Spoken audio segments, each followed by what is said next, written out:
Simple এই কাঠের আয়নাটাকে যদি এরকম করে নেওয়া যায় তাহলে কেমন হয়। হ্যালো এভরিওয়ান, আমি চৈতি। আমি আজকে কাঠের এই আয়নাটিকে কিছু পার্ল এবং রং দিয়ে ডেকোরেট করে নিব। এখানে আমি আয়নাগুলো কালার করার জন্য রেডি অ্যাক্রিলিক কালারটা ইউজ করছি, যেটা মূলত কাপড়ের জন্য তৈরি হয়েছে। আপনারা এই রঙগুলো আমার পেজে পেয়ে যাবেন 10 পিস, মাত্র 300 টাকা। আর এরপর এখানে ইউজ করছি হচ্ছে ডট দেওয়ার জন্য হোয়াইট কালার। আর ডট দেওয়ার জন্য কিন্তু আমি এখানে 4 নাম্বার যে তুলির পেছনের সাইডটা দিয়ে ডটগুলো দিয়ে নিচ্ছি। এই ডটগুলো দেওয়া খুবই ইজি। এর ডিটেলস ভিডিও আমি অন্য একটা ভিডিওতে দেখাবো। তো রং করে নেওয়া হয়ে গিয়েছে। এখানে আমি এখন হাফ বিটসগুলো লাগিয়ে নিব।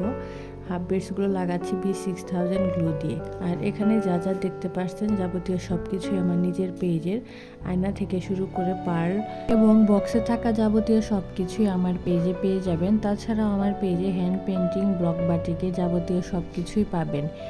এই সকল কিছু অর্ডার করতে হোয়াটসঅ্যাপ করুন।